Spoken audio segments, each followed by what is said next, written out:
Você não vai acreditar no que aconteceu naquela noite de dezembro. Eu achei que já tinha perdido tudo.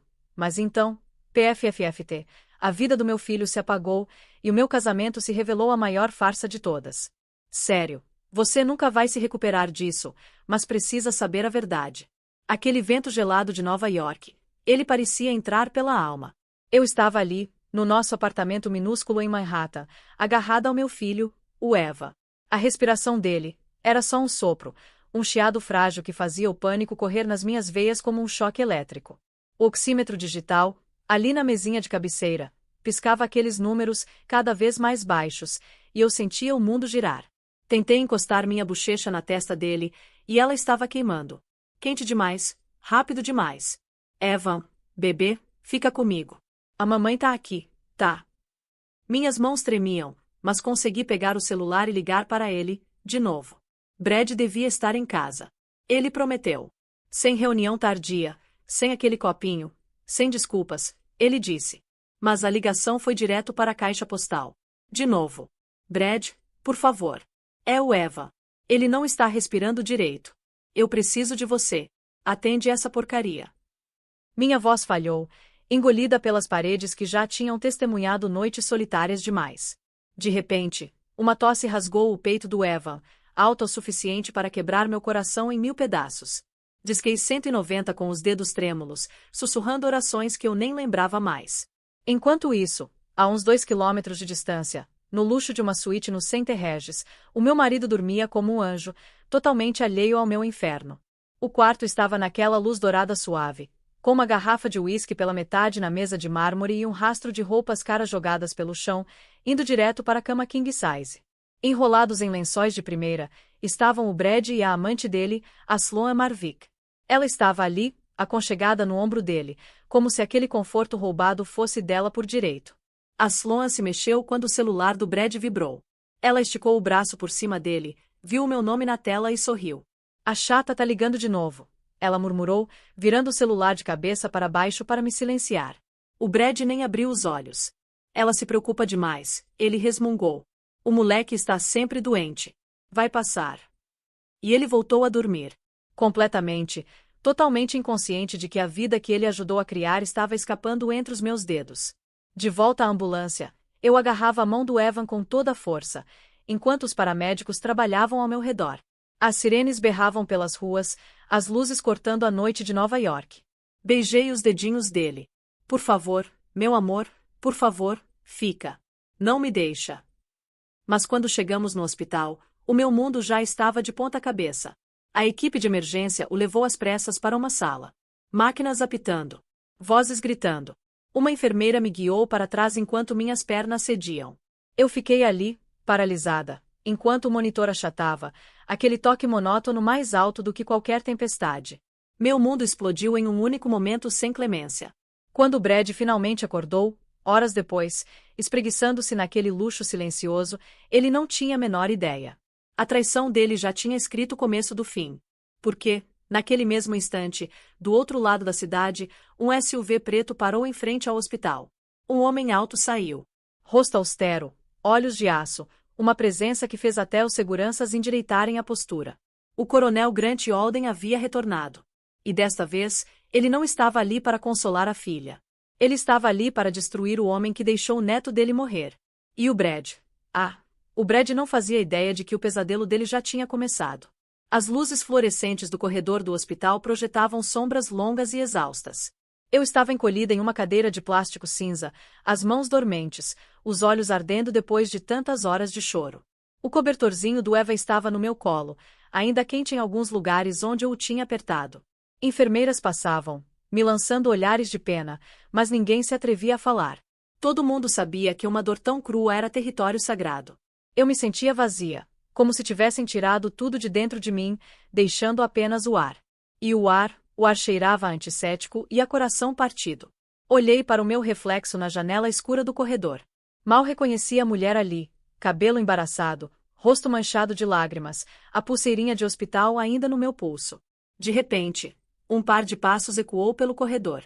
Lentos, pesados, com uma autoridade estranha que me fez levantar a cabeça por instinto. O coronel Grant Alden estava ali. Mais velho do que eu me lembrava. As rugas mais profundas, o cabelo escuro já salpicado de fios grisalhos. Mas a presença dele, inabalável, imponente, poderosa, não tinha mudado nada. Ele ainda parecia o tipo de homem que entrava em um campo de batalha e o silenciava com um único olhar. Pai, eu sussurrei, a voz quebrando. O Grant não falou nada na hora. Ele só atravessou a distância entre nós e me puxou para um abraço. Eu enterrei o rosto no peito dele, e pela primeira vez em anos, me senti criança de novo. Uma criança segura nos braços do homem que eu idolatrei, depois me ressenti, e depois perdi. Eu vim assim que soube, ele disse, baixinho, a voz rouca. Eu sinto muito, minha filha. Sinto muito demais. Eu me agarrei a ele como se fosse a última coisa sólida em um mundo feito de fumaça. Como você ficou sabendo? Consegui perguntar. O Grant soltou o ar lentamente. Seu supervisor ligou para o número de contato de emergência que você deixou anos atrás. Eu nunca mudei. Eu engoli em seco. Eu tinha esquecido esse detalhe. Passei anos acreditando que meu pai não me queria por perto. Mas agora, vendo-o ali, a dor esculpia uma nova verdade no meu peito. Ele nunca tinha parado de me vigiar. Aí a ficha caiu de novo, como um golpe. Pai, o Eva se foi. Falei baixinho, como se falar muito alto pudesse estilhaçar o prédio. O maxilar do Grant se apertou. Não só tristeza, mas raiva. Uma raiva fria, borbulhante. Onde está o Brad? Ele perguntou. Eu balancei a cabeça. Ele não veio. Não atendeu. Ele estava fora. Minha voz tremeu. Ele nem sequer me retornou. Nesse momento, algo mudou nos olhos do Grant. O soldado ressurgiu. O protetor. O homem que passou décadas navegando por perigos, traições e segredos mais obscuros do que eu podia imaginar. Seu marido te deixou sozinha na noite em que seu filho morreu? Ele perguntou, a voz baixa, quase perigosa. Eu assenti, as lágrimas rolando de novo.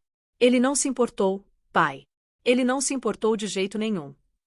O Grant se levantou devagar, os ombros eretos, a expressão parecida com granito esculpido. Então, ele vai se importar. Eu pisquei em meio às lágrimas.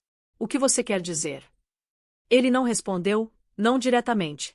Em vez disso, colocou uma mão suave no meu ombro. Você precisa descansar. Eu vou te levar para casa. Amanhã, começamos a lidar com as pessoas que falharam com você. Pessoas, eu ecoei. O Grant olhou para o corredor como se já pudesse ver o caminho à frente. Escritórios na Park Avenue, suítes de hotel de luxo, livros contábeis, segredos escondidos. A mente dele já estava calculando movimentos, como um general se preparando para a guerra. Tem mais nessa história do que você sabe, ele disse. E o Brad Whitford não é o único que vai ter que responder por isso. Eu olhei, confusa, abalada. O Grant enfiou a mão no bolso do casaco, tirando algo pequeno. Um crachá de acesso com um logo corporativo que eu não reconheci. Pai, o que é isso? Os olhos do Grant endureceram. É a primeira chave, ele disse, para a verdade sobre o seu marido. E eu não tinha a menor ideia de quão profunda era, na verdade, a traição do Brad. O céu sobre Manhattan era um hematoma cinza-aço quando eu finalmente saí do hospital. A cidade nunca dormia, mas naquela noite, parecia estranhamente abafada, como se até o barulho tivesse reconhecido a minha dor e se suavizado. O SUV preto do meu pai esperava no meio-fio, os faróis brilhando pela neblina. O Grant abriu a porta para mim, um gesto que ele não fazia desde que eu era criança, e me guiou para o calor do carro. Eu agarrei o cobertor do Eva no meu peito enquanto dirigíamos em direção ao meu apartamento.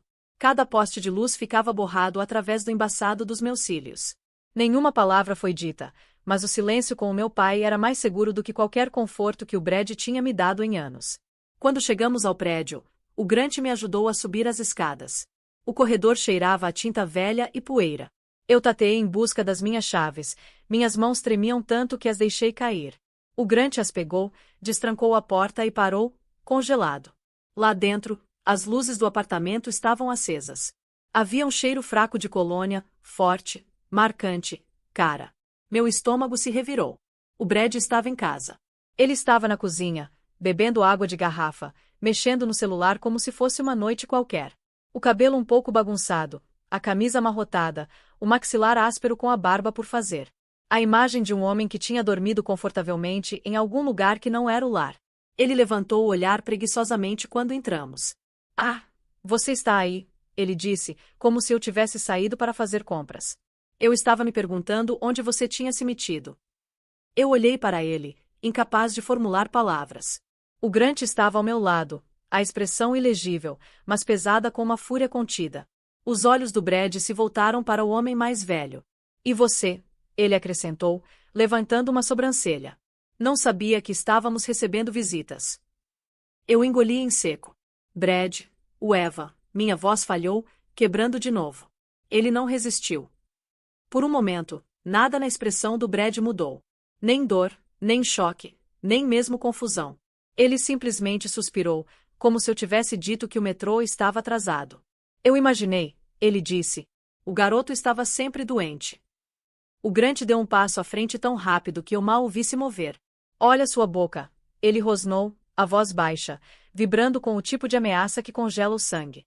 O Brad piscou, surpreso. Com licença. Mostre algum respeito, o Grant disse. Seu filho está morto. O maxilar do Brad se apertou, mas não de tristeza, e sim de irritação. Olha, eu sei que você está chateada, mas gritar comigo não vai trazê-lo de volta. E, sinceramente, Lena, você sempre exagera em tudo que é relacionado a ele. Não. Algo dentro de mim se partiu naquele instante. Não como vidro, mas como pedra. Uma ruptura tão profunda que ecoou nos meus ossos. Onde você estava? Perguntei baixinho. Seu celular estava desligado. Você não retornou. Você não estava lá. O Brad encolheu os ombros, tomando mais um gole. Eu te disse que tinha um compromisso de trabalho. Você estava no Center Regis, o Grant cortou. Suíte 1904. O Brad congelou. Apenas por uma fração de segundo, rápido demais para a maioria notar, mas não rápido o suficiente para escapar dos olhos de um soldado treinado. Aí o Brad bufou. Você estava me espionando. O Grant não respondeu.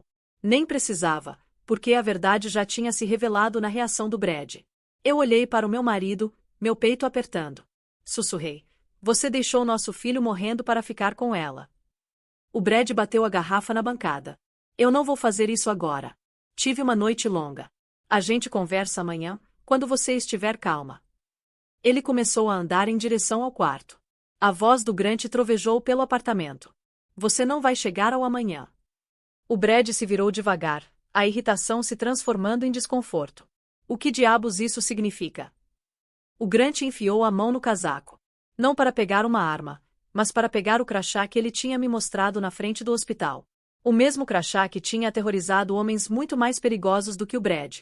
Significa, o Grant disse, dando um passo à frente, que a sua vida está prestes a desmoronar e eu serei quem vai destruí-la. E foi ali que o Brad finalmente percebeu que estava diante de um homem que jamais deveria ter cruzado. O Brad encarou o crachá na mão do Grant Alden como se fosse uma granada ativa. Os olhos dele corriam entre o homem mais velho e eu. A confusão se transformou em desconfiança. O que é isso? Algum tipo de tática para me assustar. Ele bufou, embora a voz tremesse quase imperceptivelmente. O Grant não se intimidou. A presença dele preencheu o pequeno apartamento como uma tempestade. Você construiu sua vida em cima de mentiras, Brad, ele disse, o tom calculado. Calmo de uma forma que parecia muito mais perigosa do que um grito. Hoje à noite, essas mentiras vieram para casa. Eu estava em silêncio atrás do meu pai, meus dedos apertando o cobertor do Eva. Eu não sabia o que o crachá significava, mas a maneira como as pupilas do Brad se contraíram me dizia que ele sabia. O Brad forçou um sorriso irônico. Não sei que tipo de show de herói você está fazendo, velhote. Mas você não pode me intimidar. Eu trabalho com clientes federais todos os dias. Não tenho medo de um veterano aposentado. O Grant se aproximou, e o Brad instintivamente recuou até bater com o quadril na bancada. Errado, o Grant disse suavemente. Você não trabalha com clientes federais. Você trabalha com o dinheiro deles. São canais offshore. São ativos desaparecidos. E você foi descuidado. A cor sumiu do rosto do Brad. Eu pisquei, confusa. Pai, do que você está falando? O Grant não tirou os olhos do Brad. Seu marido está movimentando fundos ilegalmente há mais de um ano, e ele tem feito isso através de contas de fachada registradas no seu nome. Senti meus joelhos enfraquecerem. Meu nome? Ele usou meu nome. O Brad se endireitou, agarrando-se a um fio de falsa confiança. Olha, ela assinou a papelada. Eu disse a ela o que fazer. Ela concordou com tudo. Eu concordei o quê? Gritei. Mentirosa. O Brad apontou para mim agressivamente. Não se faça de inocente. Você disse que confiava em mim. Ele mentiu, o Grant retrucou. Aqueles documentos, ele colocou na sua frente à meia-noite, quando você tinha acabado de fazer um turno duplo. Você assinou sem ler porque estava exausta e porque acreditava nele. Minha respiração tremeu. Eu me lembrei daquela noite. O Brad insistindo para eu assinar algo rotineiro. Minhas pálpebras pesadas, minha mente dormente, minha confiança cega. Agora, essa confiança tinha se transformado em uma arma contra mim. Não, eu sussurrei. Não, Brad, você não fez isso. O Brad encolheu os ombros friamente. Não é grande coisa. Ninguém vai olhar para essas contas. E se olharem, bem, você não é exatamente inteligente o suficiente para lutar contra isso. O punho do Grant bateu na bancada com tanta força que a garrafa de água tombou. Você usou minha filha como um escudo financeiro, ele rosnou. Você a deixou carregar o risco legal enquanto dormia com a sua estagiária. O Brad estremeceu, mas tentou se recuperar. Eu não sei o que ela te disse, mas isso é um assunto particular. Eu sou o marido dela. Você é quem está metendo o nariz onde não deve. Escuta, o Grant se inclinou, a voz caindo em um sussurro arrepiante. Filho, eu não estou aqui como pai dela. Estou aqui porque os homens para quem você tem lavado dinheiro são homens com quem eu costumava lidar. Homens que não perdoam erros. A garganta do Brad se moveu. O pânico tremeluziu nos olhos dele. Eu recuei. Pai, o que isso significa? Significa, o Grant disse, virando-se para mim, que seu marido não apenas te abandonou esta noite. Ele te colocou no meio de uma rede criminosa sem o seu conhecimento. Não. O quarto girou ao meu redor. Meu pulso martelava nos ouvidos. Eu me senti enjoada. O Brad se adiantou, desesperado agora. Lena, escuta. Não é tão ruim quanto ele está fazendo parecer. A gente consegue consertar. Você e eu. Você não fala com ela, o Grant retrucou. Não mais. O Brad cerrou o maxilar, a fúria substituindo o medo. Ela é minha esposa. Não por muito tempo, o Grant respondeu. Então, ele tirou um pequeno pendrive preto do bolso do casaco e o colocou na bancada entre nós. Isto, o Grant disse, é a prova de tudo. O Brad congelou. Eu olhei fixamente, e em algum lugar profundo nas paredes daquele pequeno apartamento, a verdade finalmente se arrastou até a superfície. Mas nenhum de nós sabia que as evidências naquele drive eram apenas o começo da tempestade que estava prestes a destruir a vida do Brad. Eu olhava para o pequeno pendrive preto na bancada como se fosse um ser vivo, pulsando com segredos que eu não estava pronta para encarar. Minhas mãos estavam frias, minha respiração superficial. Eu não tinha certeza do que me aterrorizava mais, o que havia naquele drive, ou o fato de o meu pai ter vindo preparado para uma guerra que eu nem sabia que existia. O Grant o pegou com cuidado, quase com reverência, como um detonador. Tudo o que você precisa saber sobre a vida dupla do Brad está aqui dentro, ele disse, baixinho. Mas eu preciso que você entenda, Lena. Assim que abrirmos isso, não há como voltar atrás. O Brad soltou uma risada, aguda e nervosa. Ah, me poupe. Você não pode me assustar com alguma quinquilharia barata. Você acha que conectar essa coisa no computador vai magicamente fazer ela me odiar? Ela é minha esposa. Ela me conhece melhor do que você jamais vai conhecer. O Grant se virou lentamente. Eu sei o suficiente para te enterrar. O Brad engoliu em seco, o sorriso irônico sumindo por um instante antes de ele forçá-lo de volta. Você só sabe falar. A Lena não tem coragem de me trair. Ela é muito mole. Eu me encolhi com a palavra mole. O Brad a usava há anos como arma. Mole quando eu chorava. Mole quando eu implorava para ele passar tempo com o nosso filho. Mole quando eu pedia desculpas por coisas que nunca fiz de errado. Mas não hoje. O Grant tocou suavemente meu ombro. A escolha é sua, minha filha, não minha. Se você não estiver pronta, eu guardo. Minha voz tremeu, mas eu forcei as palavras para fora. Não, me mostra. O Grant assentiu. Abriu a maleta e puxou um MacBook Pro fino, colocando-o na mesa da cozinha. O Brad bufou. Você é louco. Essa coisa pode ter qualquer coisa. Ela não vai. Eu o interrompi. Você não tem mais o direito de falar por mim. O Brad congelou. O Grant inseriu o pendrive. Uma pasta apareceu instantaneamente, Bitford Operations. Ele clicou no primeiro arquivo. Uma planilha preencheu a tela. Linhas e mais linhas de números de conta. Transferências offshore. Empresas de fachada em Belarus, Singapura, Ilhas Cayman. Os valores eram astronômicos. Milhões. Algumas transações tagueadas com o meu nome. Eu cobri a boca. Meu Deus. O próximo arquivo era um vídeo. Imagens de segurança de um elevador no Center Regis, com o carimbo de data da noite em que o Eva morreu. O Brad e a Sloan entrando na suíte, enrolados um no outro como um segredo embriagado. Minha respiração engasgou na minha garganta. Mas o próximo vídeo foi pior. Era um áudio. A voz do Brad, inconfundível, arrastada. Eu não me importo com o que ela manda de mensagem. Aquele pirralho provavelmente está exagerando de novo. Ele vai sobreviver. Ele sempre sobrevive. Para de se preocupar. Vem cá. Eu cambaleei para trás, como se tivesse levado um soco. O Brad correu para a frente. Lena, escuta. Isso foi tirado de contexto. Eu me afastei do toque dele. Não se atreva. O Grant fechou o laptop suavemente, como se me desse um momento para respirar. Mas eu não sentia ar em lugar nenhum. Apenas traição, densa, sufocante, esmagadora. Você me usou, sussurrei. Você me deixou levar a culpa pelos seus crimes, e você deixou o Evan sozinho naquela noite. A máscara do Brad finalmente se estilhaçou. Eu não o deixei sozinho. Você estava lá. Ele me chamou, gritei. Ele estava morrendo, Brad. Ele estava assustado e precisava do pai dele. Os olhos do Brad endureceram com uma frieza que me gelou mais fundo do que qualquer vento de inverno. Ele não era minha prioridade. A sala ficou em silêncio. O Grant se colocou entre nós antes que eu desmoronasse. Você está acabado, ele disse ao Brad. Cada dólar ilegal, cada mentira, cada arquivo. Eu vou garantir que as pessoas certas vejam isso. A risada do Brad era vazia, desesperada. Você acha que eles vão acreditar em você? Eu tenho conexões. Eu tenho influência. Não mais, o Grant disse.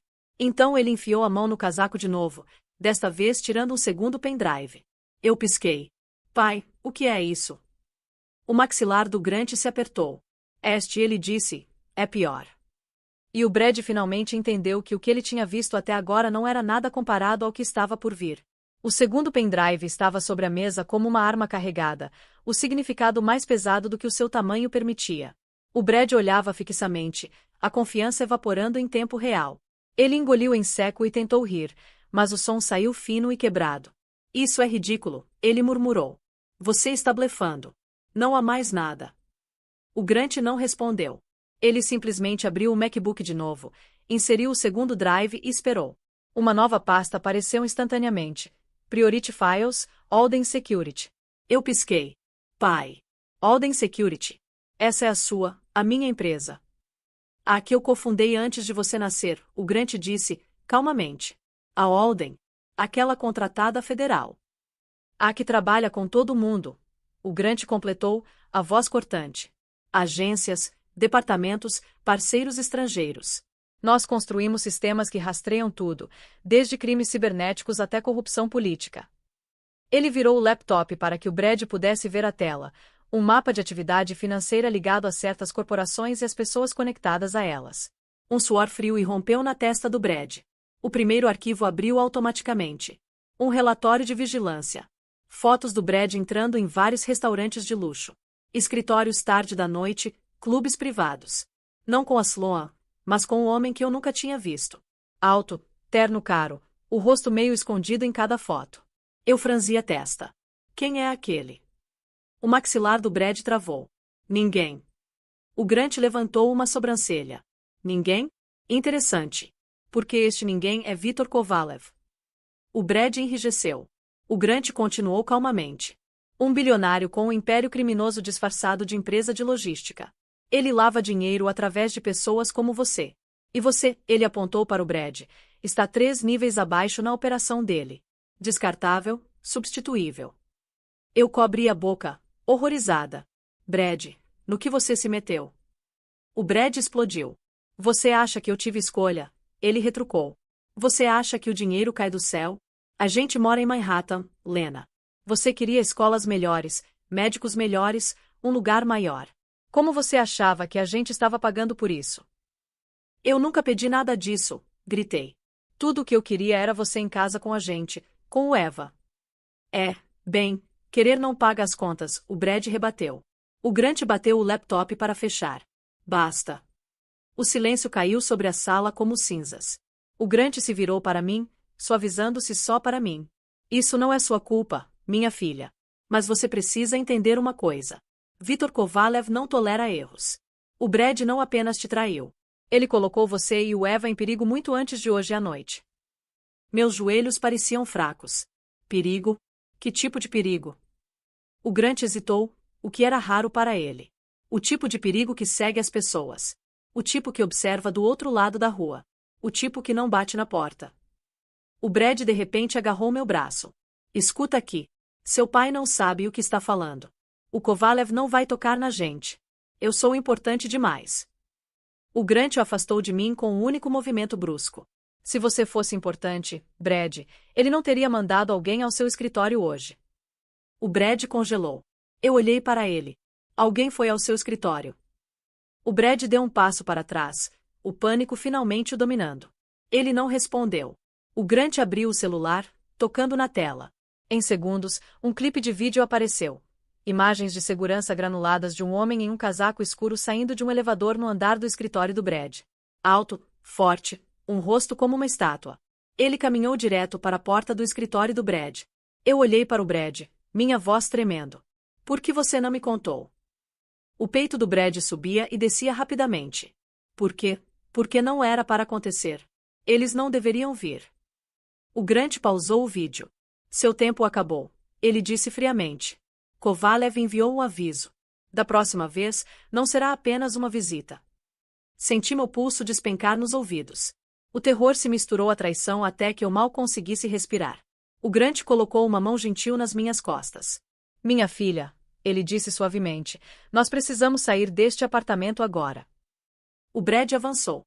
Ela não vai a lugar nenhum com você. O Grant se virou lentamente, os olhos afiados como aço. Ela não está segura aqui. E depois desta noite, ele se aproximou, a voz caindo em um sussurro arrepiante.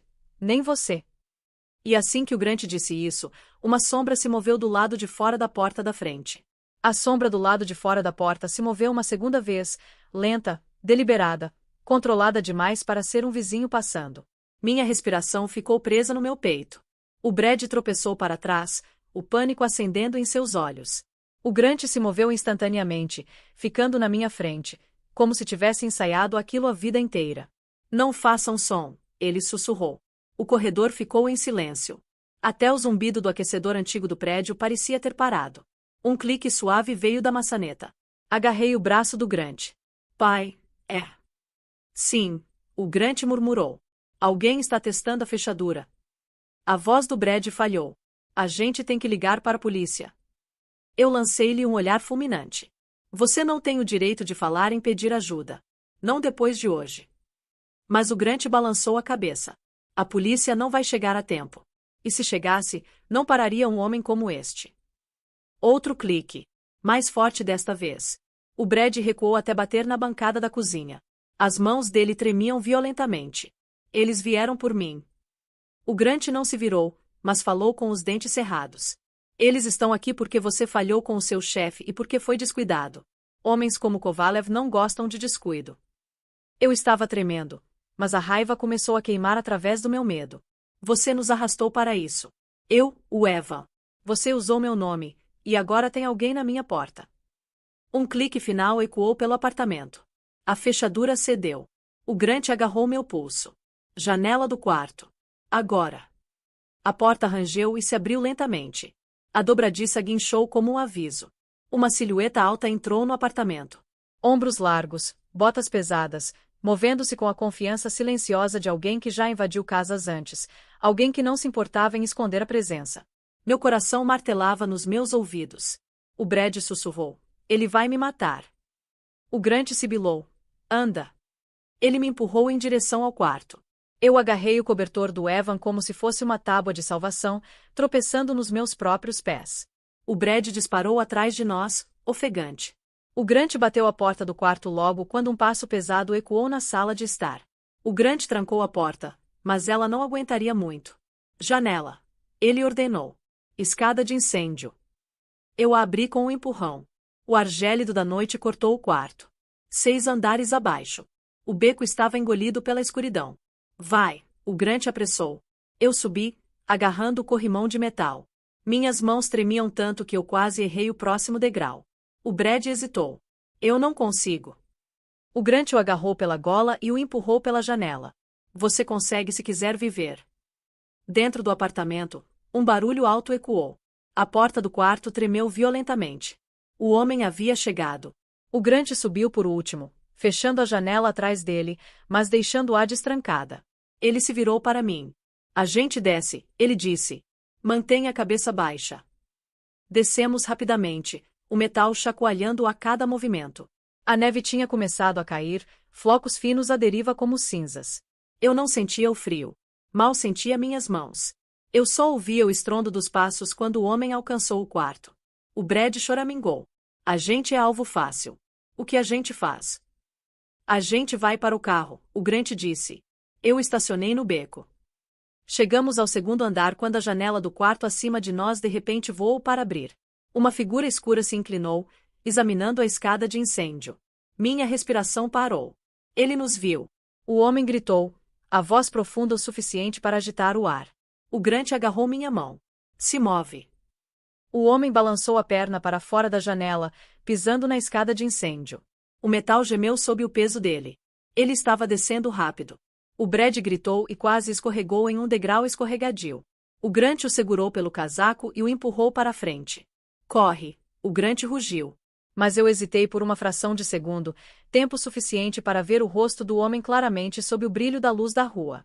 Eu conhecia aquele rosto, não da vida real, mas da foto de vigilância no laptop do Grant. Viktor Kovalev estava bem acima de nós, se aproximando. E ele não estava sozinho. Outra sombra estava subindo pela janela atrás dele. A escada de incêndio chacoalhava sob nossos pés enquanto eu, o Grant e o Brad descíamos para o beco congelante.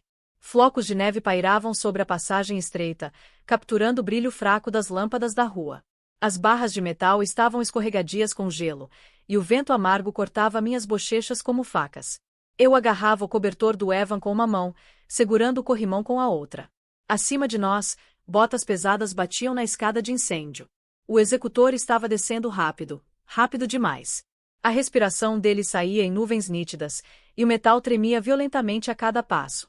Atrás dele, o outro homem saía da janela, a segunda sombra de momentos antes. 2 homens, não um. O Grant praguejou em voz baixa.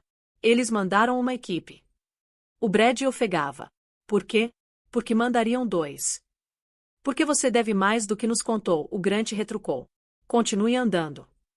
Alcançamos a última plataforma, um nível acima do chão do beco. O frio mordeu mais fundo quando eu balancei minhas pernas por cima do corrimão. Minhas botas atingiram o pavimento congelado com força, enviando dor pelas minhas pernas.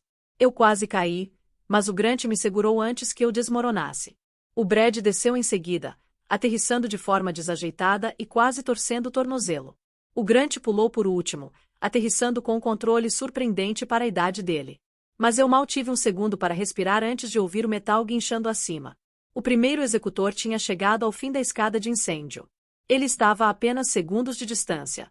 Os carros ficam para este lado, o Grant disse, me puxando em direção à parte mais escura do beco. Mas o beco não estava vazio. Um sedã preto estava parado perto da saída, o motor roncando baixo e ameaçador. Os faróis acenderam, nos iluminando em um banho de branco cegante. Pai, eu sussurrei. Tem alguém lá dentro. O Grant se moveu rapidamente, colocando-se entre mim e as luzes. Estamos encurralados. O Brad girou, frenético. A gente pode ir para o outro lado.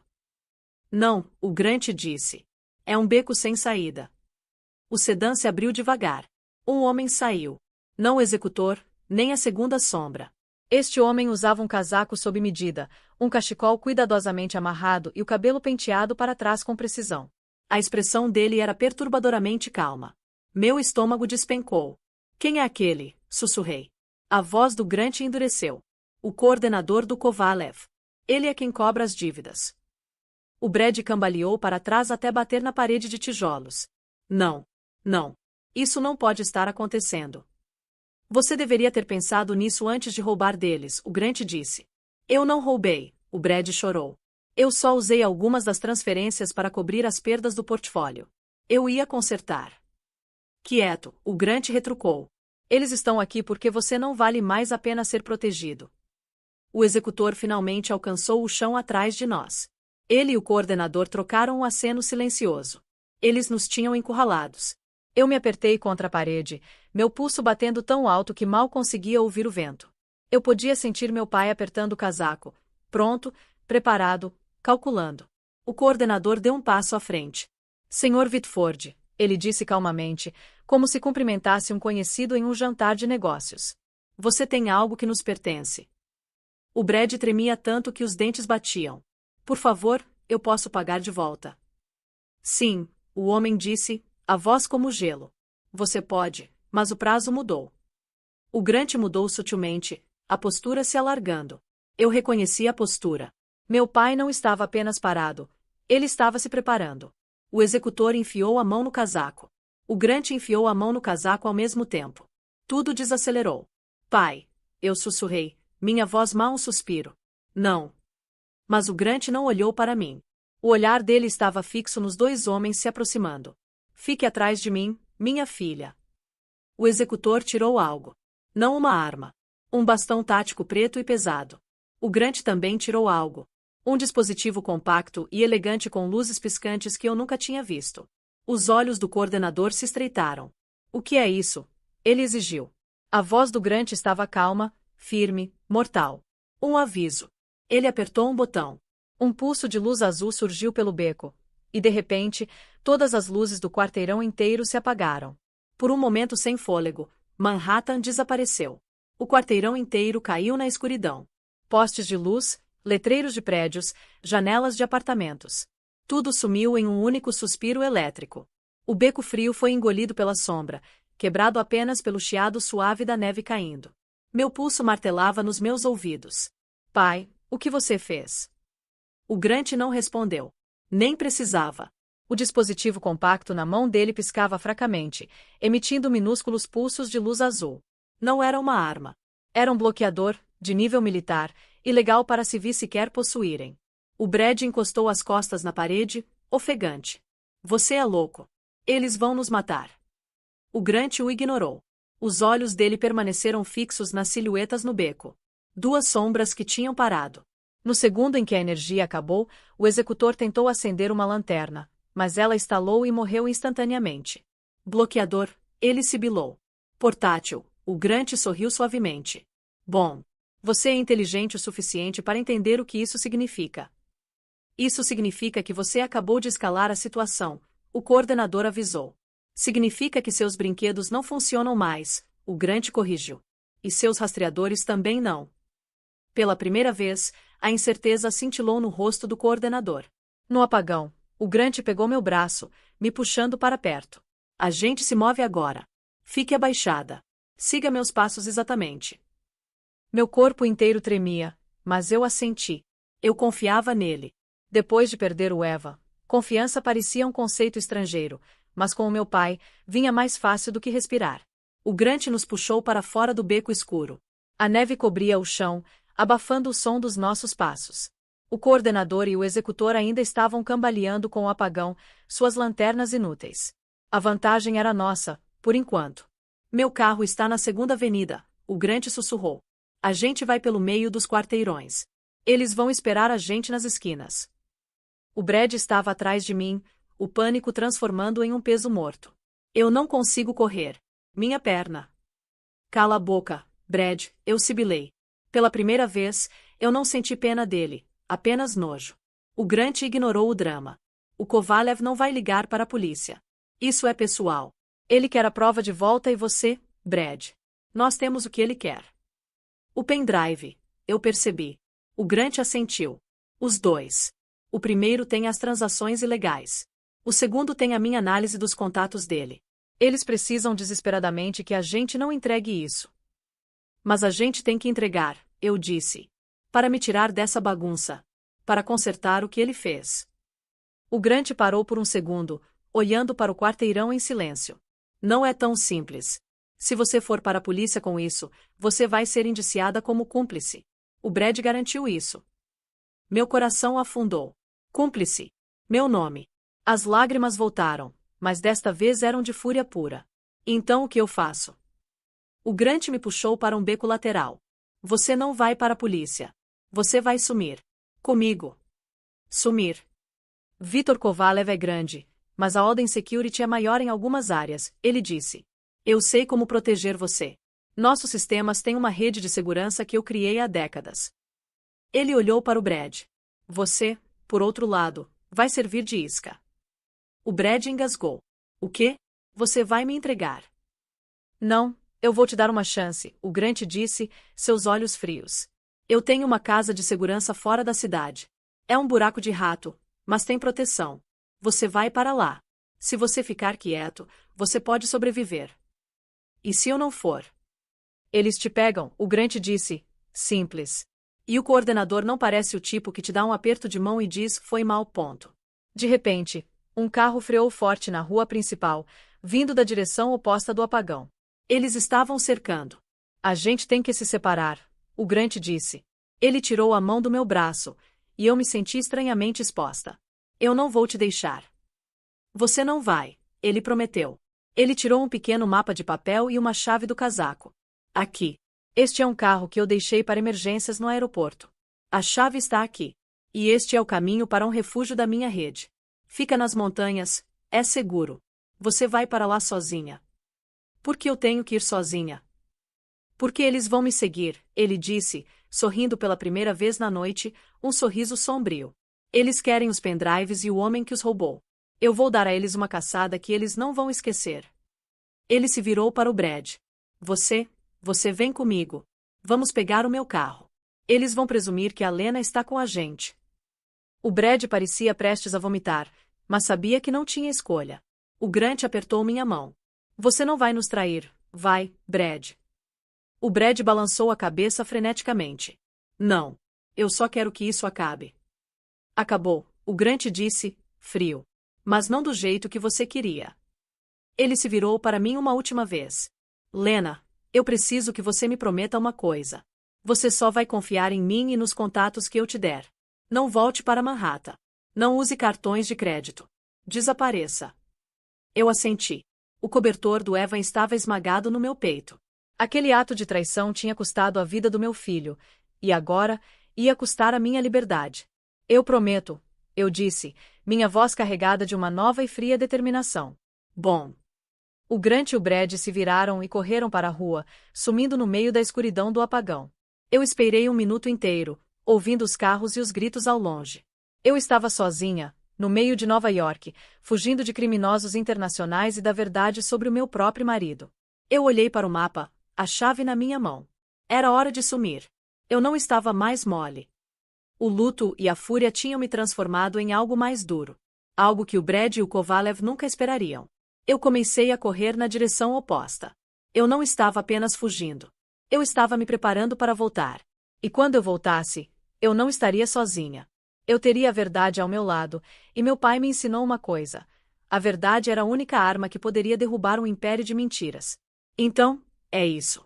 Em uma noite, eu perdi o meu filho e descobri que o meu marido era um criminoso que me usou como escudo, dormiu com a amante, o pior de tudo, não se importou com a nossa família. Aquele momento no beco, quando a cidade inteira se apagou, foi quando a minha vida se reiniciou. Eu não sou mais a Lena ingênua. Eu sou a filha do coronel. E agora, eu tenho 2 pendrives cheios de segredos e um exército de criminosos internacionais atrás de mim. A caçada começou. Meu pai está com o Brad, e o Kovalev está vindo. Quem você acha que vai ganhar essa guerra? Será que o Brad vai entregar o meu pai para salvar a própria pele? E será que eu consigo escapar e usar essas provas para me vingar? Você precisa saber o que acontece em seguida. Se você ficou com o coração na mão com essa história, deixa o seu like agora. Me diz aqui nos comentários, se você fosse a Lena, qual seria a primeira coisa que você faria com o Brad se o encontrasse de novo? A sua resposta pode ser a minha inspiração. E o mais importante, clica no botão de se inscrever e ativa o sininho. Porque o próximo vídeo não é só a continuação, é a revelação de quem mais está envolvido nesse esquema de lavagem de dinheiro, e você não vai querer perder a primeira morte nessa história. Tchau e até a próxima caçada. Você consegue imaginar estar deitada numa cama de hospital, gritando de dor, sozinha, enquanto seu marido está do outro lado da cidade postando foto de picanha com a amante? Pois é. Isso aconteceu. E o final dessa história vai te deixar de queixo caído. Eu sei que parece roteiro de novela das 9, mas juro pra você que é real. E olha, se você acha que já viu de tudo quando o assunto é traição, prepara o coração. Porque o que esse cara fez não foi só trair a esposa. Ele construiu uma mentira tão elaborada, tão calculada, que chegou a chamar ela de louca na frente de um juiz. Só que ele esqueceu de um detalhe. A internet não esquece.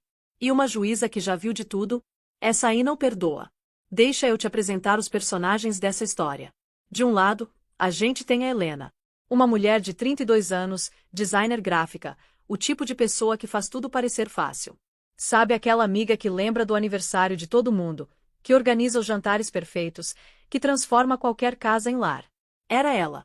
E naquele momento, ela estava grávida de 9 meses do primeiro filho. Do outro lado, o marido. Um executivo de private equity, daqueles que parecem ter saído de uma propaganda de relógio suíço. Mandíbula marcada, sorriso de comercial e um ego do tamanho de um estádio de futebol. O tipo de cara que acha que dinheiro compra tudo, inclusive a verdade. Eles moravam numa mansão daquelas de revista, com janelas do chão ao teto e vista para a natureza. O sonho americano versão texana. Mas sabe o que a gente aprende com histórias assim? Que fachada bonita serve para esconder coisa feia. E as rachaduras nesse casamento já estavam aparecendo há tempos. Primeiro foram as ausências. O marido sempre chegava tarde. Sempre tinha um jantar com cliente, uma reunião que se estendeu, um negócio para fechar. E a Helena, querendo ser a esposa perfeita, engolia aquilo. Afinal, ele estava trabalhando para a família, não estava? Ele dizia isso o tempo todo. Construindo o império deles. Expandindo os negócios. Garantindo o futuro. Só que tinha um detalhe que ela não conseguia ignorar. O perfume. Ele chegava em casa cheirando a uísque caro e um perfume que não era o dela. Um perfume doce demais, almiscarado demais, que ela depois descobriu ser uma fragrância francesa bem específica. Quando ela perguntava, ele desconversava. Dizia que era coisa do trabalho, que ela não entenderia, que o mundo das finanças exigia esse tipo de socialização. E ela acreditava. Ou pelo menos tentava acreditar. Porque quando você está grávida, cansada, e quer desesperadamente que seu casamento funcione, você se agarra a qualquer explicação que faça sentido. Mesmo que seu estômago esteja gritando que tem algo errado. O primeiro sinal vermelho de verdade veio no chá de bebê. Foi uma festa enorme no quintal da mansão, com buffet de restaurante chique e até quarteto de cordas. O marido apareceu, fez o papel de pai babão por uns 20 minutos, posou para as fotos com a mão na barriga dela, e sumiu. Helena foi procurar e encontrou ele escondido perto da casa da piscina, curvado sobre o celular, rindo de alguma coisa na tela. Quando ela chegou perto, ele pulou como se tivesse levado um choque. Fechou o celular contra o peito igual adolescente pego vendo coisa que não devia. Disse que era trabalho, sempre trabalho, um incêndio para apagar, um negócio urgente. Ela pediu para ele voltar para a festa, ele disse que já ia. Soiler, ele não voltou. Passou o resto da tarde no canto do jardim, o polegar voando sobre a tela do celular. Naquela noite, enquanto ela organizava as roupinhas de bebê que tinha ganhado, ele mal olhou para ela. Estava, adivinha, no celular. Ela criou coragem e perguntou direto. Com quem você tanto troca mensagem? E a resposta dele? Ele disse que era com os clientes. As pessoas que pagam essa casa, esse chá de bebê ridiculamente caro, esse futuro do nosso filho. E completou dizendo que os hormônios dela estavam deixando ela paranoica. Paranoica. Essa palavra doeu mais que qualquer outra coisa que ele poderia ter dito. Porque fez ela duvidar de si mesma. Talvez ela estivesse mesmo exagerando. Talvez a gravidez estivesse mexendo com a cabeça dela. Ela pediu desculpas. Ela, a vítima, pediu desculpas. Ele aceitou as desculpas com um ar de magnanimidade, beijou a testa dela, e disse que ia dormir no quarto de hóspedes porque tinha uma ligação de madrugada com a Europa e ela estava se mexendo muito na cama. Ela ficou ali, sentada no chão do quartinho do bebê, cercada de presentes, chorando sozinha. 2 semanas depois, numa terça-feira de julho, a bolsa estourou. Eram 9h30 da noite quando a primeira contração real atingiu ela como um raio. Ela se segurou na bancada da cozinha, o mundo girando. A data prevista era só daqui a 4 dias, mas o bebê tinha outros planos. Depois da terceira contração, com intervalos de 5 minutos, ela ligou para o marido. O telefone tocou 6 vezes e caiu na caixa postal. Ela ligou de novo. Dessa vez ele atendeu no segundo toque, e o barulho de fundo era inconfundível. Música alta, risadas, copos batendo. Uma festa. A voz dele veio impaciente. O que foi? Estou no meio de uma coisa. Ela mal conseguia falar entre as ondas de dor. Disse que estava na hora, que o bebê estava vindo, que as contrações estavam de 5 em 5 minutos, que a bolsa tinha estourado. Teve um barulho abafado do outro lado, como se ele estivesse cobrindo o telefone. Ela ouviu uma risada de mulher. Aguda, cristalina. E então a voz dele voltou, estressada, mas não do jeito de quem está preocupado com a esposa. Era o estresse de quem está sendo interrompido, de quem está tendo a noite arruinada. Ele disse que estava num hotel fechando um negócio, o grande, o de bilhões, que ele não podia simplesmente sair. Que seria falta de comprometimento. Que ela ficaria bem, que partos demoram horas. Mandou ela chamar a irmã, que mora mais perto mesmo. Prometeu que encontraria ela no hospital, que só precisava conseguir as assinaturas, que estaria lá antes do bebê nascer. Jurou. E desligou. Helena ficou ali, no chão frio da cozinha, olhando pro telefone mudo enquanto outra contração rasgava o corpo dela. Sozinha. Ele não estava vindo. A irmã da Helena, a Sara, era enfermeira de pronto-socorro. Quando recebeu a ligação, não hesitou. Largou tudo e voou. Chegou em 5 minutos e encontrou a irmã no chão da cozinha, em cima de uma poça de líquido amniótico, no piso branco imaculado. Sara ajudou ela a levantar, pegou a bolsa da maternidade e colocou ela no carro, a expressão uma máscara de fúria controlada. No caminho pro hospital, Sara tentava manter Helena calma. Mandava ela respirar, visualizar um lugar tranquilo, pensar em coisas boas. Mas por dentro, Sara estava fazendo as contas. Reunião às 10 da noite. No hotel, com música e risadas de fundo. Aquilo não era trabalho. Aquilo era outra coisa. Elas chegaram no hospital e Helena foi internada direto na maternidade. O quarto era aquela coisa hospitalar de sempre, bege, estéril, com o bip-bip do monitor cardíaco do bebê como trilha sonora. Uma enfermeira simpática, dessas mais velhas que já viram de tudo, veio examinar ela e arregalou os olhos. 8 centímetros de dilatação. Esse bebê estava com pressa. A enfermeira perguntou se o marido estava estacionando o carro. Sara respondeu por Helena, disse que ele estava a caminho, que tinha ficado preso numa reunião. A enfermeira deu aquele olhar que só mulher experiente sabe dar. O olhar de quem entende tudo sem precisar que expliquem. Disse que elas cuidariam bem da Helena, perguntou se ela queria anestesia. Helena só conseguiu acenar que sim, as lágrimas escorrendo silenciosas. As horas que se seguiram foram um borrão de dor e instruções médicas. Sara foi uma rocha, segurando a mão dela, respirando junto, limpando o suor da testa. O celular de Helena ficou na mesinha de cabeceira, a tela escura. Nenhuma ligação. Nenhuma mensagem. Às 2h17 da manhã, Helena estava num estado de exaustão além do que ela achava possível. A anestesia tinha perdido o efeito de um lado. Ela estava com medo, com dor, e sentindo uma humilhação tão profunda que quase rivalizava com as contrações. Ele não estava vindo. Ele tinha escolhido o negócio dele em vez do nascimento do próprio filho. Ela pediu o celular para Sara. A irmã hesitou, disse que ela não precisava ver aquilo agora. Mas Helena insistiu. Suas mãos tremiam tanto que ela mal conseguia desbloquear a tela.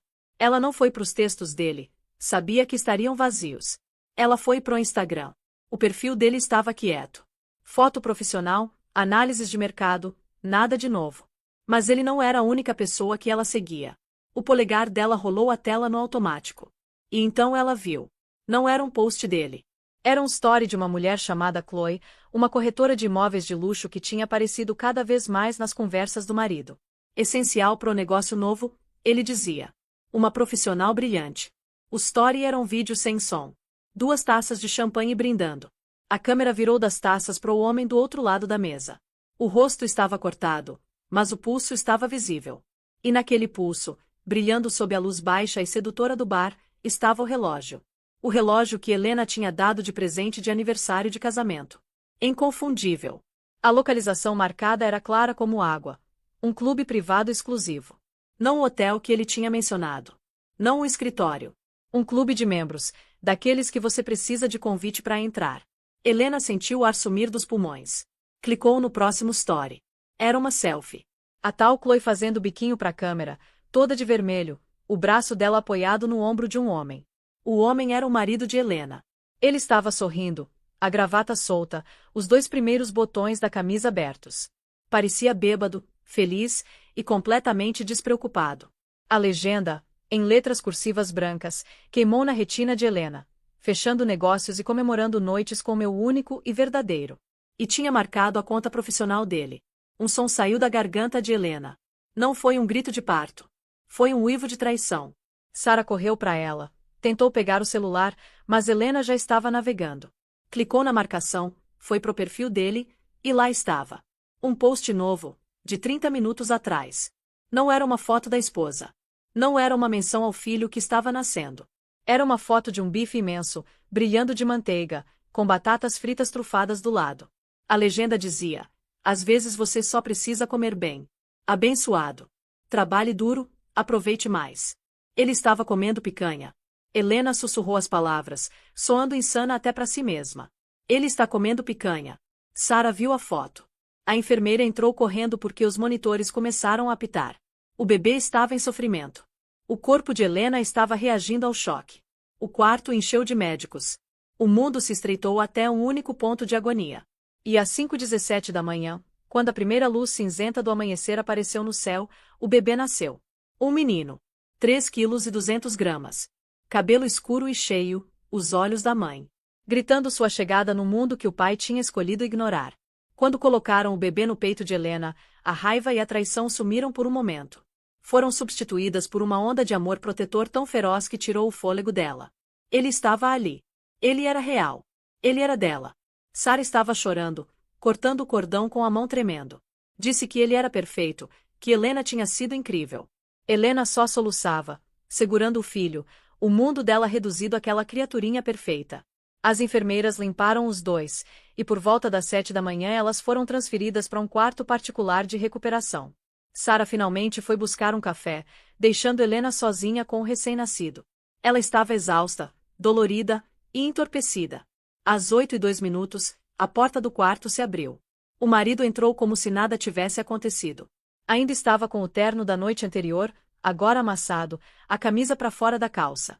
O cabelo bagunçado, os olhos vermelhos, e ele cheirava levemente a uísque e aquele perfume doce que ela agora odiava. Trazia um buquê enorme de balões escrito "É um menino" e um sorriso sem graça. Ele se aproximou, a voz rouca. Disse oi, dorminhoca. Tentou beijar ela. Helena virou o rosto. Os lábios dele encontraram o algodão do travesseiro. Ele recuou, confuso. Perguntou o que tinha de errado. Ela perguntou de volta, a voz plana, morta. Onde você estava? Ele lançou na mesma história. O negócio. O pesadelo. Preso no hotel até às 4 da manhã martelando detalhes, assinaturas. O celular descarregou. Foi uma loucura. Ele não acreditava que tinha perdido o parto. Correu as mãos pelo cabelo, uma performance perfeita do pai angustiado e sobrecarregado. Ela repetiu as palavras dele. Você perdeu. Ele concordou. Disse que era um pesadelo, mas que o bebê estava ali, estava saudável. E se moveu em direção ao berço. Não toca nele. Helena estalou as palavras. Ele congelou, a mão pairando sobre o bebê.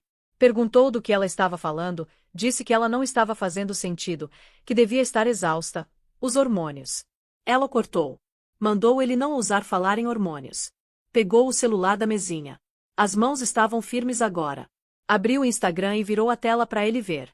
O clube privado. A foto dele com a outra mulher. O sorriso bêbado, a gravata solta. O único e verdadeiro dela. O rosto dele passou de exaustão teatral para pânico branco em menos de um segundo. Ele olhou fixo para a foto, a boca abrindo e fechando como peixe fora d'água. Começou a gaguejar. Disse que aquilo fazia parte do negócio, que a Chloe era corretora, que todo mundo estava lá, foi uma comemoração de cliente por 5 minutos, que ela estava distorcendo tudo. Helena perguntou, comemoração de cliente? Com o único e verdadeiro dela? Ele disse que ela era assim, dramática, que era uma piada, não significava nada. E a picanha? A voz de Helena rachou. A picanha também era piada. Postando foto de comida enquanto eu estava me rasgando sozinha. Ele elevou o tom, o medo virando raiva. Disse que ela estava sendo histérica. Que não era assim que as coisas deviam acontecer. Ele era para ser o herói, chegando depois da grande vitória. Disse que trabalhava feito um condenado para sustentar a família, que tinha acabado de fechar um negócio que ia garantir o futuro deles para sempre, e esse era o agradecimento. Ela o perseguindo por causa de uma foto besta só porque ele comeu alguma coisa depois de 18 horas de negociação? Ela disse que ele estava mentindo. A certeza se assentou nos ossos dela. Não era um negócio. Era um encontro. Ele gritou que era um negócio, que a Chloe era colega dele. Disse que não precisava daquilo, que tinha vindo da noite mais estressante da vida dele, sem dormir, para ver o filho, e ela estava atacando ele. Ela perguntou se era o filho dele agora. Sentou-se na cama, devagar, com dor. Disse que ele não tinha o direito de chamar o bebê assim. Não naquele dia. Ele não tinha conquistado isso. Disse que ele estava postando hashtags enquanto ela estava em trabalho de parto. Que ele escolheu picanha em vez deles. Ele disse que aquilo era insanidade, que ela estava tendo algum tipo de surto pós-parto, que ia chamar uma enfermeira. Virou para ir embora, para fugir. Helena mandou ele sair. Ele parou. Perguntou o quê? Ela repetiu, sai. Sai desse quarto e não volta. Ele disse que ela não podia estar falando sério, que era marido dela. Não, ela disse, olhando para o rostinho adormecido do filho. Você é o homem que comeu picanha com a amante enquanto eu estava em trabalho de parto. É só isso que você é, sai. Nesse momento, Sarah voltou segurando 2 copos de café. Ela absorveu a cena num segundo. O marido vermelho e acuado, Helena pálida e rígida de fúria. Largou os cafés no balcão e se plantou entre ele e a irmã. A voz dela era um rosnado. Disse que ele tinha 5 segundos para sair daquele quarto antes dela chamar a segurança do hospital. Disse que ele não era bem-vindo ali. Ele olhou para Sarah, depois para Helena, percebendo que tinha perdido o controle da narrativa. O rosto endureceu. Disse tá bom, tudo bem. Disse que quando os hormônios dela se acalmassem e ela parasse de agir feito louca, ela sabia onde ele morava. Disse que ia entrar em contato sobre o filho dele. Saiu batendo a porta. O silêncio que se seguiu era pesado. Helena olhou para Sarah, e por um segundo ela estava bem. Depois o rosto desmoronou, e os soluços profundos, que rasgam a alma, começaram. Sarah correu para ela, abraçando enquanto ela chorava. O bebê dormia tranquilo a centímetros de distância, sem saber de nada. A fachada dourada não tinha só rachado. Tinha sido pulverizada. A primeira semana de vida do bebê não foi a bolha feliz de recém-nascido que Helena tinha sonhado. Em vez da mansão com janelas de vidro, ela estava no quarto de hóspedes do apartamento apertado da Sarah, no subúrbio. O império que o marido dizia estar construindo, ela não tinha acesso. No dia que ela recebeu alta do hospital, Sarah levou ela direto em casa para fazer as malas. Ele não estava lá. Os ternos tinham sumido. O carro tinha sumido. Mas o frasco daquele perfume francês estava na penteadeira dela. Uma mensagem clara e cruel. Ele não estava mais escondendo nada. Em 48 horas, a conta conjunta foi congelada. Os cartões de crédito foram recusados. Helena, que tinha pausado a carreira de sucesso como designer para se dedicar à família, estava, num instante, sem um centavo. Ela estava sentada no sofá-cama da Sarah, amamentando o bebê, e sussurrou que ele não podia fazer aquilo. Sarah, prática como sempre, disse que ele podia e fez. Entregou o telefone para a irmã. Disse que Helena precisava de um advogado. Não qualquer advogado. Precisava de um tubarão. Disse que tinha feito umas ligações, que o cara era caro, mas era o melhor advogado de divórcio da cidade, e que ele odiava homens como o marido dela. O advogado era um homem pequeno, impecavelmente vestido, que exalava uma competência silenciosa e letal. Ele encontrou Helena no apartamento da Sarah, completamente indiferente ao cuspe de bebê e à energia frenética do lugar. Ouviu por 1 hora sem interromper, a caneta fazendo anotações precisas. Quando ela terminou, ele disse que iam provar com recibos quem era o mentiroso. Disse que o cara era arrogante e descuidado. Apostou que o caso com a corretora não tinha parado na noite do nascimento.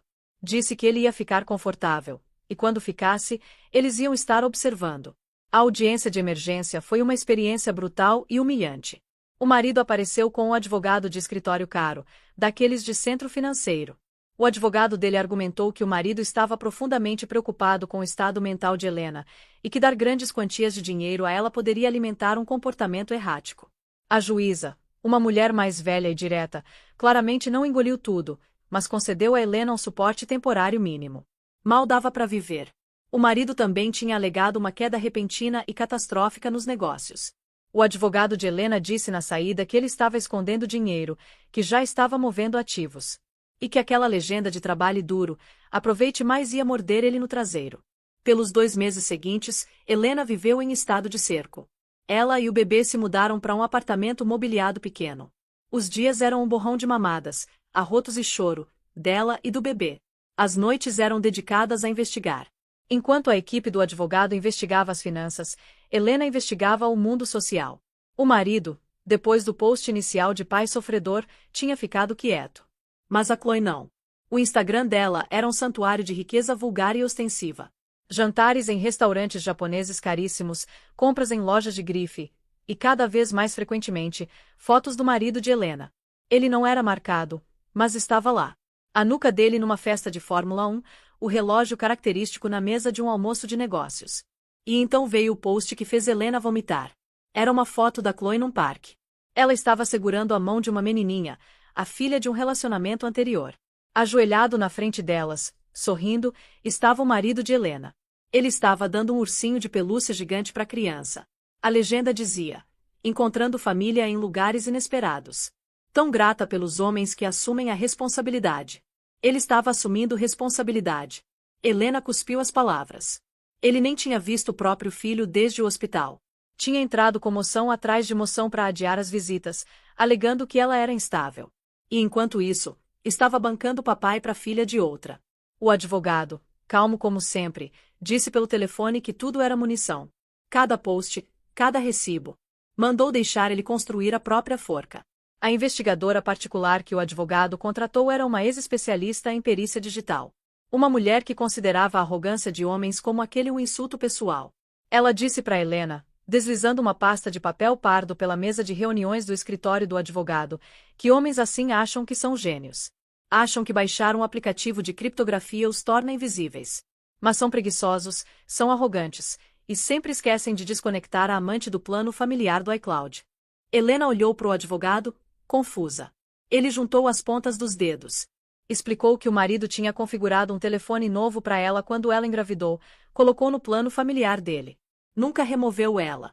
E o telefone dele, o de verdade, estava fazendo backup no mesmo armazenamento em nuvem. A investigadora abriu a pasta. Disse que ele não só tinha um caso. Estava financiando a vida inteira dela. Tinham recibos de pagamentos do carro, entrada do apartamento, tudo canalizado por uma empresa de fachada que ele abriu 3 meses atrás. Algum fundo de estratégia global com o nome dele. Helena reconheceu o nome da audiência de pensão. A queda catastrófica. O advogado confirmou. Ele estava desviando a renda para essa empresa fantasma, declarando como prejuízo empresarial, enquanto usava como conta corrente pessoal. O contador forense estava se divertindo muito. A investigadora deslizou uma fotografia pela mesa. Era o marido e a Chloe se beijando na sacada de um hotel boutique. A data era de 2 semanas atrás. Disse que aquilo era só aperitivo.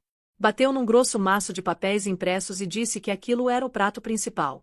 Era uma transcrição completa de mensagens de texto. Mensagens apagadas recuperadas da nuvem.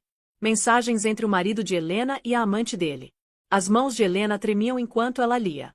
Ela viu o casamento inteiro, a gravidez, reescritos como uma mentira. 2 meses antes do nascimento, a Chloe tinha mandado mensagem perguntando se ele ia deixar a esposa ou se ela era só a diversão. O marido respondeu: amor, eu te disse. Assim que a criança nascer. Não dá para se divorciar de uma mulher grávida. Pega mal. Depois que ela tiver o bebê, ela vai estar um caco. Hormonal. Louca. Vai ser fácil. Eu vou ser o marido sofredor. Separação limpa. Helena sentiu o estômago revirar. Era um plano. Ela virou a página, os olhos procurando a data. 14 de março. A noite que o filho dela nasceu. Às 9h35 da noite, ele mandou mensagem dizendo que estava a caminho, que ela tinha acabado de ligar, que a bolsa tinha estourado. Às 9h40, a Chloe respondeu: sério? Hoje? Você me prometeu essa noite. Você disse que ela só ia ter daqui a uma semana.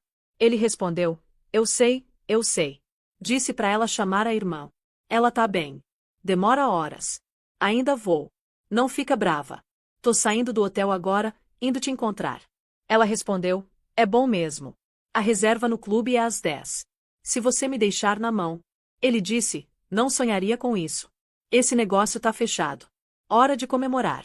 Coloca aquele vestido vermelho. A visão de Helena se estreitou. Ela sentiu o coração martelando contra as costelas. Ela viu a noite inteira se desenrolando. Às 11h50 da noite, ele mandou: ela tá ligando de novo. Jesus. mandando para a caixa postal. Essa picanha tá incrível. Ela respondeu. Para de olhar pro celular. Você tá comigo. Às 13h15 da manhã, ele mandou uma foto. A foto da picanha do Instagram. Disse que ia postar pra galera do trabalho. #Hustle. Ela respondeu rindo, disse que ele era muito mal. Às 4h30, ele mandou. Enfermeira acabou de me ligar do telefone da Helena. Disse que ela tá com dilatação total, sei lá o que isso significa. Inacreditável. Enfim, tô morto de cansaço. Cê tá dormindo? Ela respondeu, vem pra cá. A noite não acabou. Ela aguenta. Ela é forte. Risos. Ele respondeu, tô indo. Ela vai ficar bem. Eles têm remédio pra isso. Helena largou os papéis como se estivessem em chamas.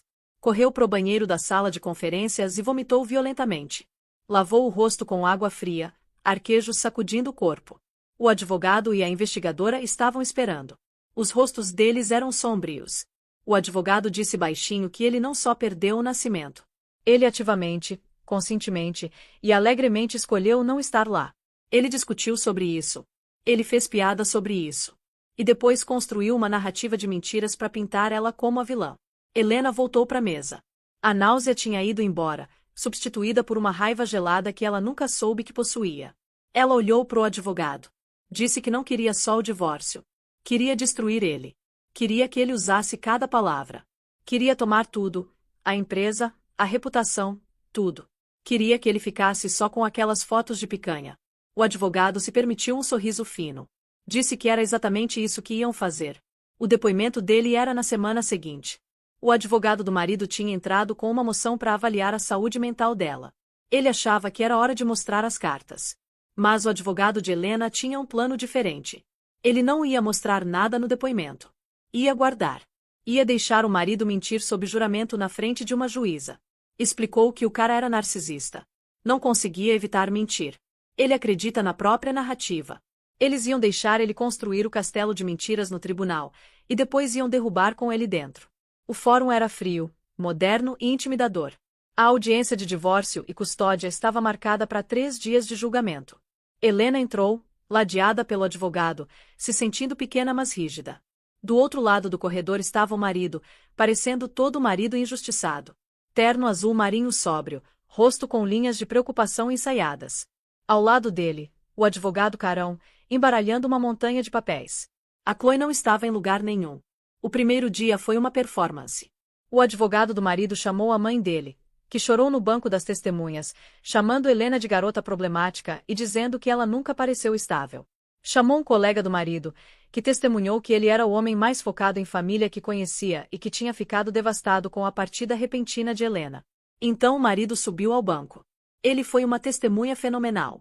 O advogado dele o conduziu por uma narrativa cuidadosamente construída. Perguntou se ele podia descrever os sentimentos na noite de 14 de março. O marido olhou para a juíza, os olhos brilhando. Disse que foi a melhor e pior noite da vida dele. Que estava fechando um negócio em que trabalhava há 2 anos. Um negócio para garantir o futuro da família. Ele estava preso. Em negociações no hotel até às 4 da manhã. O celular estava desligado, regra da reunião. Quando finalmente ligou, viu que tinha 17 chamadas perdidas. Perdeu o nascimento do filho. Engasgou num soluço. Perfeito. Uma pessoa do júri no fundo enxugou o olho. O advogado continuou, perguntando sobre a chegada ao hospital. O marido disse que ela não estava sendo ela mesma. Estava gritando. Acusou ele de todo tipo de loucura, de estar em festa. Expulsou ele. Ele só queria segurar o filho. Mas ela não era mais a mulher com quem ele casou. Ela estava paranoica, furiosa. Ele ficou com medo por ela e pelo bebê. O advogado perguntou sobre a renda, sobre as alegações de que ele tinha escondido bens. O marido riu, um som curto e amargo. Disse que queria ter bens para esconder. Como os registros mostravam, o Fundo Novo teve um primeiro trimestre catastrófico. O mercado estava em queda. Ele mal estava se mantendo. Estava tentando prover pro filho, mas as exigências de pensão da esposa iam falir ele. Ele mentiu. Mentiu sobre a noite. Mentiu sobre o dinheiro. Mentiu sobre Helena. Mentiu com uma sinceridade suave e de partir o coração que fez Helena querer levantar e gritar. O advogado de Helena ficou perfeitamente parado, ouvindo. Fez apenas algumas anotações. No final do dia, ele levantou. Disse que não tinha mais perguntas para a testemunha, meritíssima. Por enquanto. No dia seguinte, era a vez do advogado de Helena. Ele começou com a voz desarmantemente educada. Disse que gostaria de voltar às finanças. A queda catastrófica do fundo. O marido tinha testemunhado que mal estava se mantendo. O marido confirmou. Disse que o mercado tinha sido brutal. O advogado assentiu. Colocou uma pasta grossa no banco das testemunhas. Disse que talvez ele pudesse explicar o anexo A, uma transferência de R$ 855 mil do fundo, datada de abril, para uma holding. Uma empresa que os registros mostravam ser a titular de um apartamento. Especificamente o apartamento 22B num prédio de luxo. Esse não era o endereço da senhora Chloe? O advogado do marido pulou de pé. Objeção. Relevância. O advogado de Helena disse suavemente que falava diretamente da natureza catastrófica das finanças do cliente. Se ele estava comprando um apartamento para a amante, não estava tão afundado quanto alegava. A juíza, uma mulher imponente e perspicaz, disse objeção negada, os olhos se estreitando pro marido. Mandou ele responder a pergunta. O marido estava suando. Disse que era um investimento de negócios. A senhora era corretora. Era um negócio imobiliário. Um negócio imobiliário, entendo. O advogado clicou a caneta. E a cobrança de 75 mil na joalheria em maio, também investimento de negócios? O marido disse que era presente de cliente. A senhora era cliente? Objeção. Sustentada. A juíza disse para prosseguir. Com prazer, meritíssima. O advogado voltou para a mesa. Disse que queria falar sobre a noite de 14 de março. O marido tinha testemunhado que estava no hotel em reunião crucial até as 4 da manhã. O marido confirmou. A equipe toda estava lá. A equipe toda. O advogado pegou uma única folha de papel. Então ele devia estar surpreso em ver aquilo. Uma declaração juramentada do gerente noturno do hotel afirmando que a sala de conferências reservada foi desocupada e limpa às 9h15 da noite. E aquele outro documento era um recibo do cartão de crédito. O cartão que ele alegava ser só para negócios. Do clube privado. Carimbo de 10 e 17 da noite. Jantar e bebidas para 2. R$ 420. O tribunal ficou em silêncio. O rosto do marido estava cinzento. O advogado repetiu o nome do clube. Não era o hotel. Era. O marido lambeu os lábios. Disse que foram lá depois da reunião para uma breve comemoração de cliente. A Chloe, a corretora, estava lá. Foi um evento de equipe. Um evento de equipe só com os dois. O advogado andou de um lado para o outro. Disse que o marido também tinha testemunhado que estava devastado por perder o nascimento do filho. Ele disse que estava. Mais do que qualquer coisa. O advogado disse que ele estava tão devastado que às 13h15 da manhã, enquanto a esposa estava, de acordo com os registros do hospital, na fase de transição, a parte mais dolorosa do trabalho de parto, ele estava postando no Instagram. O advogado gesticulou para o monitor grande na parede do tribunal e lá estava. A foto do bife imenso. Hashtag abençoado, trabalhe duro, aproveite mais. O marido ficou olhando a foto. Disse que não via o que aquilo tinha a ver com. O advogado cortou. Disse que ele estava postando hashtags enquanto a cliente dele ligava para o celular dele implorando pelo marido. Ele estava tão preso numa reunião que teve tempo de fotografar a refeição, mas não teve tempo de atender uma única das 17 ligações dela. O marido disse que o celular estava desligado, como ele tinha dito. O advogado perguntou se estava desligado quando ele mandou aquela mensagem. Estalou os dedos e uma nova imagem encheu a tela. Era o registro de texto. 4h30 da manhã. Enfermeira acabou de me ligar. Inacreditável. Enfim, tô morto. Cê tá dormindo? Vem pra cá. A noite não acabou. Ela aguenta. Ela é forte. Risos. O marido parou de respirar. O advogado do outro lado estava de pé, gaguejando. Objeção. Objeção. Vigilância é legal. O advogado de Helena disse que aquilo era o anexo 74B, recuperado do próprio iCloud do cliente, que ele compartilhava com a cliente dele. Era admissível, e era definitivo. Helena só observava o marido. Ele estava olhando para a tela, depois para a juíza, depois para Helena. A máscara do marido sofredor tinha ido embora. Tudo o que restava era o animal encurralado e raivoso por baixo. Ele é mentiroso. Helena disse, a voz clara e forte no silêncio. A juíza bateu o martelo. Ordem. Senhora, a senhora está fora de linha. Helena disse que estava, meritíssima. Que ela estava fora de linha, mas ele disse pro tribunal que ela era psicótica. Disse pros amigos dela que ela era instável. Disse para ela que estava numa reunião enquanto mandava mensagem para amante, rindo dela, rindo que ela era forte e aguentava. Ela aguentou. Ela teve o filho sozinha. E aquele homem, aquele mentiroso, não merecia nem estar na mesma sala que o filho. A juíza mandou ela sentar. Mas a juíza não estava olhando para Helena. Estava encarando com uma expressão de puro desprezo inabalável o marido. Levantou a mão. Disse que as provas do advogado tinham sido apresentadas. Perguntou pro outro advogado se tinha réplica. Ele, parecendo completamente derrotado, só balançou a cabeça. A juíza anunciou um recesso de 2 horas. E quando voltassem, disse olhando diretamente pro marido, ela ia reconvocá-lo ao banco. As 2 horas de recesso foram as mais longas da vida de Helena.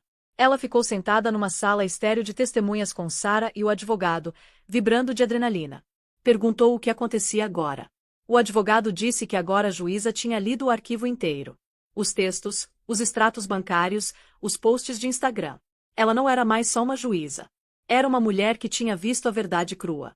Ele não era mais só uma parte. Era um homem que mentiu diretamente na cara dela. Ela ia despedaçar ele.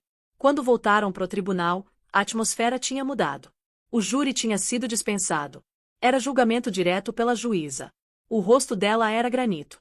Ela mandou o marido voltar ao banco. A voz não era alta, mas cortou a sala. O marido, o terno caro agora parecendo fantasia, caminhou devagar até o banco das testemunhas. Estava pálido e visivelmente tremendo. Não era mais o executivo charmoso. Era um menino encurralado. A juíza colocou os óculos e olhou para o arquivo na frente dela. Então olhou para cima, pro marido. Disse que ele tinha testemunhado sob juramento no tribunal dela por 2 dias. Testemunhou que era um homem de meios modestos e atualmente em declínio. Ele disse que sim, meritíssima. Que o mercado tinha travado. A voz dela foi um estalo de chicote. Mandou ele não falar a menos que ela fizesse uma pergunta. Disse que ele testemunhou que a renda era incerta. No entanto, o assistente dela tinha acabado de destacar os extratos de cartão de crédito que o advogado de Helena tinha fornecido. Nos últimos 6 meses, ele tinha gasto mais de R$200 mil em viagens e entretenimento, incluindo cobranças em joalheria, hotel boutique e múltiplos jantares de R$5 mil no clube privado. Perguntou se ele considerava isso gasto de um homem mal se mantendo. Ele disse que eram despesas de negócios, meritíssima. Para fechar negócios. A juíza interrompeu. Perguntou se era como o negócio que ele estava fechando em 14 de março. Ele disse que sim. Ela disse ótimo. Bateu na tela. Disse que iam falar sobre aquela noite. Ele testemunhou que estava devastado por perder o nascimento do filho. Ele disse que ia se arrepender pelo resto da vida. As lágrimas de crocodilo estavam voltando. A juíza estava impassível. Disse que ele ia se arrepender. Disso ela tinha certeza. Mas queria deixar claro por quê. Ele não estava preso. Não estava em reunião. Estava, como as provas mostravam, num encontro com a senhora Chloe. Estava correto. Ele disse que era uma situação complexa, meritíssima. Ela disse que não era. Era simples. A esposa dele estava em trabalho de parto e ele estava numa churrascaria. O tribunal tinha visto os posts de rede social.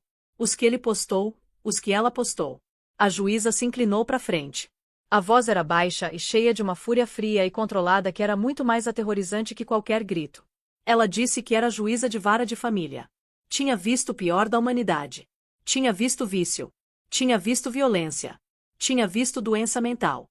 Mas raramente tinha visto um narcisismo tão calculado, profundo e sociopático. O marido estremeceu como se ela tivesse batido nele. O advogado dele era uma estátua, sabendo que era melhor não objetar. A juíza continuou. Disse que ele sentou naquele banco e patologizou a esposa. Tentou pintar uma mulher que tinha acabado de passar pelo evento mais vulnerável e fisicamente exigente da vida dela como psicótica. Ele lançou uma campanha pública de difamação para tomar uma narrativa que ele tinha escrito. Ele disse que ela era instável por estar justificadamente furiosa porque o marido a abandonou na hora de maior necessidade. O marido cometeu um erro fatal. Disse que ela estava histérica. A juíza rugiu, batendo o martelo. Disse que ela estava em trabalho de parto. Ela estava trazendo o filho dele ao mundo, e ele estava no clube privado tirando foto da comida. Ele mandou mensagem para a amante dizendo que a esposa aguentava. Ele chamou os pedidos de socorro dela de inacreditáveis. Ela disse que depois, tendo abandonado a família, ele sistematicamente drenou as contas do casal para financiar a vida nova, deixando a esposa e o filho recém-nascido sem um centavo. Tudo enquanto bancava o papai para a filha de outra mulher.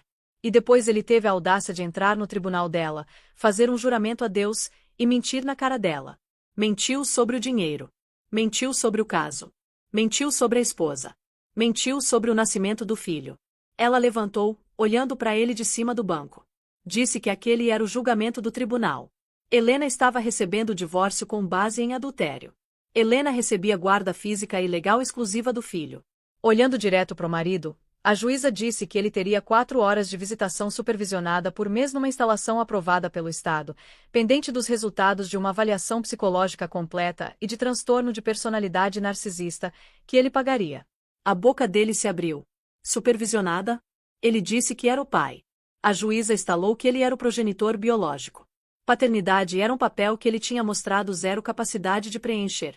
Além disso, o tribunal estava perfurando o véu corporativo da empresa dele. Os fundos que ele desviou seriam considerados patrimônio do casal. Helena recebia 70% de todos os bens do casal, incluindo o valor total da mansão. Ele pagaria 100% dos honorários advocatícios de Helena. Quanto à pensão alimentícia, o tribunal estava imputando a renda dele baseada não nas declarações de imposto fraudulentas, mas nos extratos do cartão de crédito. Um homem que podia gastar 75 mil em joalheria podia bancar o filho. Uma quantia seria definida que refletisse o estilo de vida real dele, não fictício. Ela não tinha terminado. Por fim, o tribunal considerava ele em desacato criminal por cometer perjúrio flagrante. Ele mentiu repetidamente sob juramento. Ela estava mandando ele para custódia. Fiança em 500 mil reais. O advogado dele finalmente gritou meritíssima. A senhora não pode. Ela disse que podia. E tinha. Olhou para o oficial de justiça. Disse que o marido podia ter sido abençoado em 14 de março, mas não era abençoado naquele dia. Era uma desgraça. Estava dispensado. Algemas. Helena assistiu atordoada enquanto um oficial se aproximava de um marido balbuciante e soluçante. Ele foi conduzido do banco de testemunhas, algemado, e levado por uma porta lateral. Tinha acabado. Helena deixou a cabeça cair nas mãos e chorou. Não pelo casamento, mas pela primeira vez em meses, de alívio. Ela tinha vencido. O bebê estava seguro. Ela estava livre. A queda do marido foi rápida e total. A acusação de desacato, combinada com os detalhes contundentes do divórcio, vazou para a imprensa local. A história do pai da churrascaria que postava no Instagram enquanto a esposa estava em trabalho de parto se tornou um conto de advertência local. A empresa de private equity dele, valorizando imagem acima de tudo, se separou dele, citando uma cláusula de moral no contrato. O negócio bilionário que ele alegava ter fechado se provou um grande exagero. O império dele era um castelo de cartas, e a juíza tinha chutado a fundação. O Instagram da Chloe ficou privado no dia do veredicto. O apartamento, que agora era legalmente parte da apreensão de bens, foi vendido. Ela desapareceu da cena social da cidade, a licença de corretora pendurada por um fio. Para Helena, a vida começou de novo. Ela vendeu a mansão, aquela caixa de vidro fria cheia de mentiras, e usou o dinheiro para comprar uma casinha pequena e iluminada num bairro charmoso. Tinha jardim, um estúdio pequeno pro trabalho de design, e era cheia do cheiro de madeira velha e tinta nova, não daquele perfume francês. Ela relançou o negócio freelance. Os primeiros clientes foram o advogado, surpreendentemente, a juíza, que contratou ela para fazer um site para uma instituição de caridade judicial. A reputação dela, antes manchada, foi reconstruída nos próprios termos. O marido, depois de um breve período na cadeia por desacato e uma avaliação psicológica humilhante, viu o filho 2 vezes numa instalação supervisionada. O bebê chorou o tempo todo. Ele, não acostumado a uma criança que não era acessório, não sabia como segurar. Parou de agendar visitas, alegando que o ambiente era muito traumático. Entrou com pedido de redução de pensão alimentícia, que foi imediatamente negado. 1 ano depois, Helena estava no quintal ensolarado. Uma faixa dizendo Feliz Primeiro Aniversário balançava na brisa. Sara estava na churrasqueira. O advogado, agora um querido amigo da família, estava mostrando pro bebê como empilhar blocos. Era barulhento, caótico e feliz. O celular de Helena vibrou. Era uma notificação de um número bloqueado. Uma mensagem do ex-marido. Feliz aniversário pro meu filho. Eu sei que você virou ele contra mim. Um dia ele vai saber a verdade. Helena olhou para a mensagem. Pensou no homem que postou foto de picanha. Pensou no homem que chamou ela de psicótica. Então olhou pro filho, que estava gargalhando enquanto Sara fazia careta. Ele estava seguro. Era amado. Estava feliz. Helena sorriu. Apagou a mensagem, silenciou o celular e foi cortar o bolo. A verdade, ela sabia, já tinha libertado ela. O ex-marido aprendeu que posts de Instagram são para sempre, e ordens judiciais também. Helena e o filho finalmente tiveram a justiça que mereciam, provando que nenhuma quantidade de dinheiro, charme ou manipulação psicológica consegue esconder a verdade de uma mulher forte e de uma juíza que já viu de tudo. E você, o que achou da sentença da juíza? Foi dura demais ou exatamente o que ele merecia? Olha, essa história é um testemunho de sobrevivência e do poder dos recibos. No mundo de hoje, onde todo mundo documenta tudo, mentirosos não têm mais onde se esconder. Cada foto, cada mensagem, cada post vira prova. E quando você tenta gaslighting numa mulher que tem screenshots, você perde. Se você se emocionou com a jornada da Helena, da traição ao triunfo, mostra seu apoio deixando aquele like. Compartilha esse vídeo com alguém que precisa ouvir que a verdade sempre aparece. E o mais importante, se inscreve no canal para mais histórias reais de justiça, drama e karma. Clica no sininho de notificação para não perder nenhum upload. Valeu por assistir e nos vemos no próximo vídeo.